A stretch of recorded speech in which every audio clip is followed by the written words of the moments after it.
Je suis Francesco Garobi, cycliste Vigie à Caen.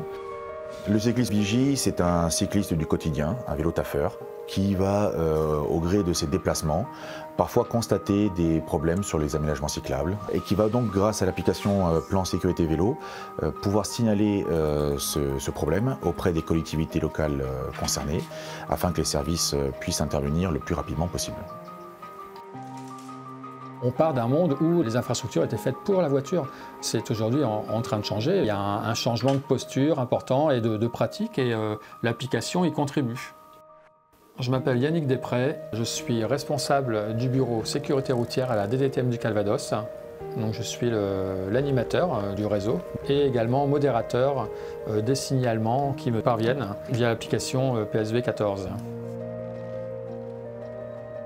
Parfois il suffit de peu de choses, effectivement, pour sécuriser. Et cette petite chose, on ne la voit pas forcément quand on est chargé d'opération et qu'on monte un projet de réfection de voirie, d'aménagement de rue ou autre.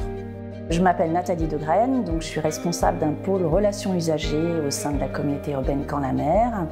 Et notre pôle accueille et réceptionne tous les signalements, les réclamations qui concernent la voirie et les espaces verts sur l'ensemble de la ville de Caen.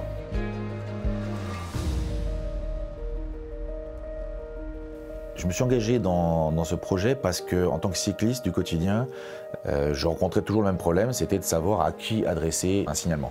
Donc là, tout d'un coup, il y avait un projet qui disait, voilà, peu importe quelle est la collectivité locale concernée, signalez-le et l'application se chargera d'aller contacter la bonne collectivité locale. Le cycliste Vigie, oui, c'est la pierre angulaire du système, c'est vrai. Ouais, le cycliste de Vigie, c'est un peu l'œil du gestionnaire de voirie qui va l'aider dans l'identification des problèmes sur son réseau. La force du système, c'est ça, c'est que ce sont je dirais, des signalements pro.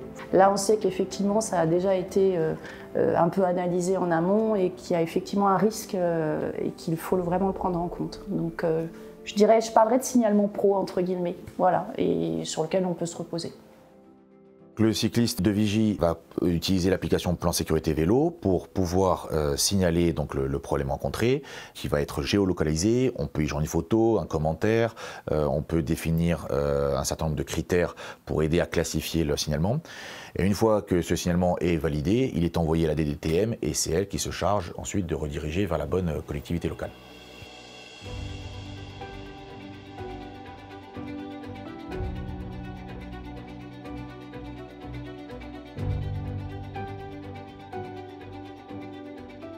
C'est vrai que pour nous, c'est la possibilité d'avoir des signalements effectivement qui restent sensés, pertinents, pour sécuriser encore plus notre domaine cyclable. Parce qu'on vient d'avoir un signalement PSV 14. Donc oui, il y a un effet vertueux. Plus on contribue, plus la collectivité est au courant, plus la culture vélo se répand et plus les aménagements sont de qualité. Mais ce cercle vertueux ne peut marcher que si évidemment tous les protagonistes jouent le jeu et s'impliquent correctement dans le plan sécurité vélo. Je dirais que ce n'est pas juste une application sur laquelle on va répondre, mais il y a aussi derrière une rencontre, un lien. Et parfois des cyclistes de Vigie ou des associations peuvent nous dire « mais je ne comprends pas ». Et là, on peut l'exprimer oralement beaucoup plus facilement et leur faire comprendre aussi notre point de vue. Et nous, on peut prendre aussi en compte un petit peu le leur.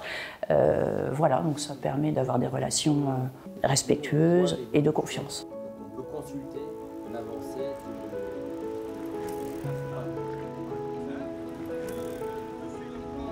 Je pense qu'il y a une fierté de participer, de collaborer collectivement à l'amélioration de nos déplacements à vélo en toute sécurité. Le fait de contribuer à ce projet peut être valorisant, peut être gratifiant pour soi cycliste, se dire que voilà, en tant que citoyen, on participe à un projet commun de sécurité pour les cyclistes. C'est quelque chose de concret, de vivant, de palpable. Enfin, on travaille sur le réel, sur la pratique du quotidien. Et donc voilà, enfin, on se sent utile en étant partenaire de cette application.